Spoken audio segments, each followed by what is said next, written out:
जय हिंद। स्वागत है आप सभी का। आज हम लोग 10वीं क्लास का मैथ का जो फर्स्ट चैप्टर है वास्तविक संख्या रियल नंबर, उसको आज हम लोग पढ़ने वाले हैं। वो भी उसमें भी कौन कौन से टॉपिक जो कि बहुत इंपॉर्टेंट है वही पढ़ने वाले हैं। ये अगर पढ़ लेते हैं तो आपका पूरा चैप्टर बन जाएगा। ठीक है, तो देखिए पहला है यूक्लिड विभाजन प्रमेय का, फिर अभाज्य गुणनखंड से एलसीएम एचसीएफ निकालना, फिर शांत अशांत आवर्ती क्या होता है, यही 3 से खत्म हो जाएगा। फिर हाँ उसके बाद हाँ होता है कि √3 वाला सिद्ध करने कैसे है। उसके बाद इसके बाद मतलब जो भी वीडियो मैं बनाऊंगा जो भी इंपॉर्टेंट क्वेश्चन का उसमें वो सब भी रहेंगे। ठीक है, और एक ये वाला आता है कि हाँ कोई भी संख्या किसके रूप में रहता है, 6³ + 1 के 9³ + 1 जो भी है वो सब मैं बताऊंगा। ठीक है, तो पहले आज ये वाला देख ले रहे हैं। ठीक है, उसके बाद फिर अगले वीडियो में वो सब देख लेंगे। ठीक है, तो देखिए कह रहा है कि यूक्लिड विभाजन प्रमेय का क्या होता है। तो इसके पहले मैं आपको ये बचपन वाला फील दिला रहा हूँ। देखिए आप लोग बचपन में पढ़े होंगे, जो भी भैया दीदी या मतलब जो भी सर जी से पढ़े होंगे, तो देखिए वो लोग क्या करते थे, जब आपको भाग दे रहे थे ना, तो भाग देने के बाद जब चेक करते थे तो वो ऐसे नहीं करते थे। क्या करते थे कि इस भाजक मतलब ये है ना भाजक, ये भाज्य, ये भागफल और ये शेषफल होता है, ये वाला पहले समझ लीजिए। वो क्या करते थे कि ये जो आता था बीच में जो संख्या रहता था उसको इधर लिख लेते या छोड़ देते थे, और जो ये वाला संख्या है भाजक, इसको भाजक बोलते हैं जिससे भाग देते हैं। ठीक है, तो इसको और इसको क्या करते थे, आपस में गुना कर देते थे और इसको जोड़ देते थे। और अगर ये वाला संख्या आ जाता था तो हम लोगों का भाग सही हो जाता था, वो लोग साइन मार देते थे। लेकिन अगर ये वाला नहीं आता था तो वो क्या कर देते थे, गलत कर देते थे। तो वही तो है, देखिए तो ए है तो यहाँ पे ए है बराबर BQ + R। वही है यार, बचपन वाला ही चीज तो है, बस वही दिख रहा है कि थोड़ा सा अलग है, लेकिन ये जब देखिएगा तो पूरा आसान है। ठीक है, तो क्या कर रहा है यहाँ पे, अब यहाँ पे देखिए यूक्लिड विभाजन प्रमेय का से ये निकालना है, ये खैर अलग चीज है, थोड़ा सा बताएंगे। ठीक है, ये वाला समझना आपको जरूरी है, तभी जाके ये कभी कंफ्यूजन नहीं होगा। क्योंकि अगर आपको ये समझ में आ रहा है कि पूरा तरह से कि हाँ ये मतलब थोड़ा सा भी अगर छोटा भी चीज़ आपको समझ में आ जाता है ना क्वेश्चन में, तो आपको कोई मतलब दिक्कत नहीं होती है, कभी भी आप भूलेंगे नहीं और गिल्ट फील नहीं होता है। ठीक है, एकदम कॉन्फिडेंस के साथ आप क्वेश्चन बनाएंगे। तो देखिए यहाँ पे अब है कि इसको यूक्लिड विभाजन प्रमेयिका से बनाना है। तो पहले मैं एक थोड़ा सा नूब वाला जो भी मतलब थोड़ा सा धीरे से बताऊंगा, मतलब जो भी ये मतलब भाग करके बताऊंगा, उसके बाद मैं प्रो लेवल पे बताऊंगा। ठीक है, कि कैसे आसानी से उसके बाद मतलब तुरंत कैसे करना है। तो अभी मैं भाग देकर बता रहा हूँ। देखिए क्या करना है, आपको 225 को यहाँ पे लिख देना है। ठीक है, और ऐसे घेर देना है और 135 से भाग देना है। ठीक है, अब देखिए क्या करेंगे, तो भाग देंगे तो ये एक मरतबे 135 आएगा, 2 मरतबे ज़्यादा हो जाएगा, घटाइएगा तो ये 90 आएगा। ठीक है, 90 आया। अब देखिए यहाँ पे क्या है, ये ए के बराबर है ना, ये ए, देखिए तो ये ए यहाँ पे है ए, इसीलिए ये दिया था ए ए ए, ये भी ए, तो यानी कि 225 यहाँ पे लिख दे, बिल्कुल लिखेंगे। ठीक है, अब बराबर का साइन है तो बराबर हो जाएगा। उसके बाद क्या है, बी कौन है यहाँ पे, भाजक, क्यू क्या है, भागफल। इसको आपस में गुना किया गया है। यहाँ पे भी देखिए ये क्या है, इसको और इसको आपस में गुना कर देंगे तो 135 गुना 1, फिर प्लस का साइन है यहाँ पे, प्लस का साइन प्लस। अब क्या है, आर क्या होता है, शेषफल होता है। तो शेषफल क्या है यहाँ पे, 90 है, तो 90 यहाँ पे लिख दीजिए, हो गया। बस फर्स्ट स्टेप खत्म। अब देखिए सेकंड स्टेप में क्या किया जाता है, आपको ये वाला मिटाइए और देखिए सेकंड स्टेप में क्या किया जाता है, इसको ना यहाँ पे ला दिया जाता है। मतलब कि ये भाजक को क्या कर दिया जाता है, भाज्य बना दिया जाता है, यानी कि इस बी को ए बना दिया जाता है सेकंड स्टेप में। तो क्या यहाँ पे 135 लिखेंगे और बराबर। अब और जो शेषफल रहता है उसको क्या बनाया जाता है, उसको भाजक बना दिया जाता है।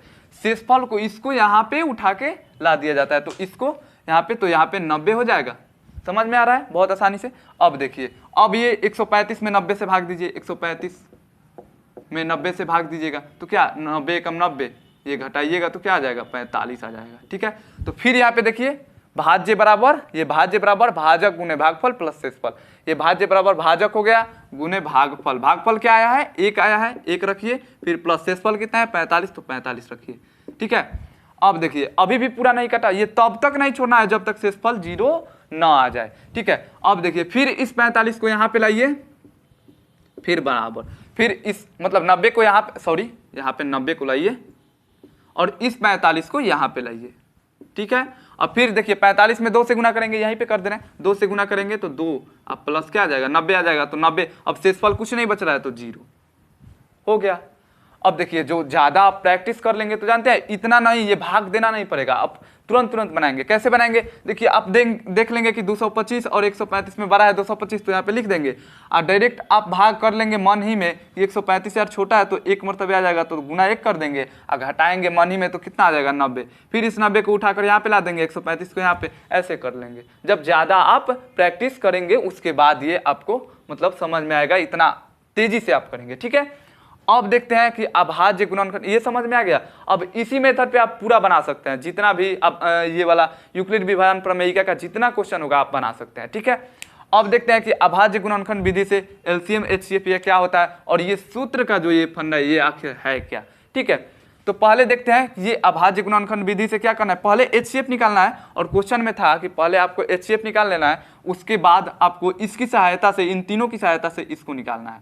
ठीक है, तो देखिए कैसे, पहले आपको क्या करना है, इसका और इसका अभाज्य गुणनखंड करना है। तो अभाज्य गुणनखंड क्या होता है, ये 96 लिख देते हैं, ऐसे अभाज्य गुणनखंड करते हैं 2 से, ये क्या करते हैं, ये हो जाएगा 48 हो जाएगा। ठीक है, फिर ये 24 हो जाएगा, ऐसे करते हैं। ठीक है, तो डायरेक्ट आप यहाँ पे जल्दी जल्दी कर लीजिएगा, साइड में रफ में कर लीजिएगा। 2 से ये 12 आ जाएगा, फिर 2 से ये 6 आ जाएगा, फिर 2 से ये 3 आ जाएगा। यहाँ पे इतना आया, थोड़ा सा ये देख लीजिए। अब देखिए क्या आया, 96 बराबर, देखिए 2 गुना 2 गुना 2 गुना 2 गुना 2, कितना 2 है, 1 2 3 4 5 है ना 2, तो 2 के ऊपर 5 पावर हो जाएगा। फिर उसके बाद गुना 3, ये बात समझ में आ रही है। ठीक है, अब देखिए उसके बाद क्या है, ये 404, तो 404 को यहाँ पे फिर लिखिए, यहाँ पे साइड में लिख दे रहे हैं 404, मिटाना नहीं पड़ेगा बार बार। फिर देखिए इसको तोड़िए तो 202, फिर इसको तोड़िए तो 101, फिर अब ये टूटेगा नहीं टूटेगा। ठीक है, तो 101 आ रहा है, इसको छोड़ दीजिए ऐसे ही। तो यहाँ पे अब 404, 2 का 2 कितना है 2, तो 2 का पावर 2 गुना 101। अब देखिए एचसीएफ का फंडा क्या होता है भाई, एचसीएफ होता है कि दोनों में कॉमन कितना है। तो ये देखिए 2 का पावर 2 इसमें भी है, 2 का पावर 2 इसमें भी है, यहाँ पे 5 है दिख रहा होगा, तो इसको ऐसे लिख सकते हैं 2 का पावर 2 गुना 2 का पावर 3, ऐसे ही। मतलब कि 2 गो 2 मतलब गुना में है आपस में, उसको बाहर कर लिए तो यहाँ पे आ जाएगा। अब खसका लेंगे दोनों में से, 2 का पावर 2 2 का पावर 2, तो कितना बचेगा यहाँ पे 2 का पावर 2 आएगा, तो यही आपका एचसीएफ होगा। ये पता है ना, दोनों में से कॉमन देखा जाता है। अब देखिए 101 इसमें नहीं है, 3 इसमें नहीं है, तो इस सबको छोड़ देंगे। और एलसीएम के लिए क्या किया जाता है, यहीं से आप एलसीएम में निकाल सकते हैं, लेकिन क्वेश्चन में कहा है कि इसकी सहायता से आपको एलसीएम निकालना है। तो यहाँ पे पहले 2 का पावर 2 बराबर 4, तो एचसीएफ आ गया। अब इसकी सहायता से भाई एलसीएम कैसे निकालेंगे, तो कह रहा है सूत्र कि ए और बी का, यहाँ पे मान लीजिए ए है और ये बी है, तो ए और बी का एलसीएम और एचसीएफ दोनों का अगर आपस में गुना करते हैं तो दोनों संख्या के गुना के बराबर होता है। क्या है देखिए, यानी कि 96 में एक 404 से गुना करेंगे तो हमारा कितना आएगा, हमारा आएगा ये दोनों इसके बराबर है ना, ये वाला ए गुना बी है और यहाँ पे ए मान है ये बी, इसके बराबर है। अब देखिए एलसीएम, तो एलसीएम तो निकालना ही है, तो एलसीएम लिखिए एलसीएम ए बी, ठीक है, गुना एचसीएफ, एचसीएफ हमने निकाला अभी 4, तो यहाँ पे 4 रख दीजिए। अब एलसीएम बराबर क्या हो जाएगा, एलसीएम बराबर ये गुना में है, इधर आएगा तो भाग में, और ये उधर, मतलब कि ये तो 96 गुना 404 बट्टा 4 गुना करिएगा, मतलब कि काटिएगा इसको तो कैसे कट जाएगा, ये 101 हो जाएगा। तो एलसीएम आप गुना करके निकाल सकते हैं, गुना करिए इसको, गुना करिएगा तो ये 96 कम 96 फिर 0, तो ये 9 ही हो जाएगा, ठीक है, और फिर 96 आपका एलसीएम आ जाएगा, ठीक है। तो ऐसे आप एलसीएम निकाल सकते हैं और इस सूत्र को याद रख सकते हैं। इसी सूत्र को जानते हैं क्या करता है कि एलसीएम बराबर वही है जो पलट के हम लिखे हैं ना, तो एलसीएम बराबर क्या हो जाता है कि ए गुना बी बाटा एचसीएफ, ठीक है, उसी का मतलब ए बी का, ठीक है, ए बी का, ये बात समझ लीजिए। अब वही एचसीएफ कहता तो एचसीएफ यहाँ पे आ जाता, ये वहां पे चल जाता। अगर ए के लिए कहता तो दोनों के बट्टा में बी आ जाता, अगर बी के लिए कहता तो बी बराबर ये दोनों के बट्टा में ए आ जाता, ठीक है। ये बात नॉर्मल बात है, ठीक है, समझना जरूरी है, ठीक है। अब देखते हैं कि शांत अशांत आवर्ती का ये क्या होता है भाई, ये क्या है मामला। तो यहाँ पे कहता है देखिए किताब में कुछ और दिया होगा, लेकिन मैं आपको मतलब हमेशा याद रहे इसके लिए मैं खुद से ये बनाया हूँ। देखिए कह रहा है ये वाला कि देखिए जब 2 का पावर n और 5 का पावर n कौन होता है, कौन, हर का अभाज्य गुणनखंड। 2 का पावर n 5 का पावर n क्या है, हर का अभाज्य गुणनखंड। मान लीजिए ये है ना, एक इसको मान लेते हैं, ये देखिए तो ये इसका अगर 2 का पावर n, n मतलब कि कोई संख्या हो सकता है, 1 2 3 4 जो भी हो सकता है, कोई संख्या हो सकता है, नंबर हो सकता है n मतलब, ठीक है। तो 2 का पावर n हो और 5 का पावर n हो, दोनों के रूप में अगर किसी का हर हो, मतलब हर इसको बोला जाता है और इसको अंश, दोनों के पावर में मतलब कि आपस में गुना में, ये वाला देखिए इसको छोड़ दीजिए, अभी भूल जाइए, मान लीजिए ये ऐसे हो तो उसको क्या कहेंगे, वो अर्थात वो क्या है, शांत है। और अगर वो 2 का पावर n में भी केवल हो ना, केवल 2 का पावर n में भी हो, इस ये भी ना हो, ये भी ना हो, ये भी ना हो, केवल ये हो तो भी वो शांत होगा। अगर ये भी ना हो, ये भी ना हो और केवल 5 का पावर ये 7 हो, केवल ये वाला मतलब कि केवल 5 के पावर n के रूप में भी हो तो भी वो शांत होगा, ठीक है। या तो 5 के पावर n के रूप में हो उसका हर का गुणनखंड, या तो 2 के पावर n के रूप में हो, या तो 2 के पावर n गुने 5 के पावर n के रूप में हो, ठीक है।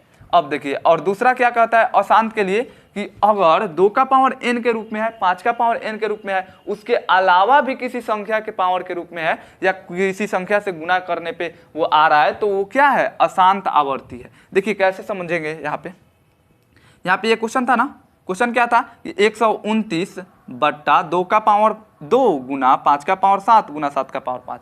यहाँ पे देखिए क्या है, ये दोनों के अलावा ये एक्स्ट्रा आ रहा है, ये अगर दोनों केवल रहता तो क्या होता है, ये शांत रहता, लेकिन ये एक्स्ट्रा आ जा रहा है, अर्थात ये क्या है, अशांत है, अशांत आवर्ती, इसको अशांत आवर्ती कहेंगे। अब देखिए यहाँ पे क्या है, यहाँ पे 7 बट्टा 8, तो 8 को ऐसे तोड़ेंगे, 8 को तोड़ेंगे ना, यहाँ पे अभाज्य गुणनखंड करेंगे तो 2 से ये 4 आएगा, फिर 2 से तो केवल 2 के पावर 3 है, 2 का पावर 3 आएगा यहाँ पे, तो 2 के पावर के रूप में आ रहा है, 2 का पावर n के रूप में, अर्थात ये भी क्या होगा, शांत होगा, ठीक है। और इसको देखेंगे तो इसको आप तोड़िएगा तो देखिए ये 3125 है, तोड़िए, ये 3 से तो कटेगा नहीं, डायरेक्ट क्या कटेगा, किससे कटेगा, 3 से नहीं कटेगा, हाँ 5 से कटेगा डायरेक्ट, तो 5 छक 30 और ये 5 छक 30, 5 दूना 10 50 25 625, फिर 5 से ये क्या हो जाएगा 125, ठीक है, फिर 5 से 5 का पावर 4 के रूप में आ रहा है, ये क्या आ रहा है 5 के पावर 4 इसका आएगा, तो ये क्या केवल 5 के पावर n के रूप में है, तब भी ये क्या होगा, शांत होगा, ठीक है। तो आशा करता हूं कि ये पूरा कॉन्सेप्ट समझ में आया होगा, पूरा बेसिक से समझाने का प्रयास किया हूं मैं। और हाँ, स्क्रीनशॉट लेना चाहते हैं तो स्क्रीनशॉट ले लीजिए, स्क्रीनशॉट ले लिए। और हाँ, बेसिक से समझाने का प्रयास किया हूँ, इसको अगर एक बार देख लेते हैं, अगर थोड़ा सा भी कंफ्यूजन हो रहा है फिर से इस वीडियो को देखिए, थोड़ा सा भी कंफ्यूजन नहीं रहेगा। अब अगली क्लास में हम देखेंगे कि कौन कौन से इंपॉर्टेंट क्वेश्चन है और कौन कौन से क्वेश्चन अगर पढ़ लेते हैं तो जो थोड़ा थोड़ा भी फंस रहा था क्वेश्चन वो नहीं फंसेगा, ठीक है। तो चलिए मिलते हैं नेक्स्ट वीडियो में, तब तक के लिए जय हिंद।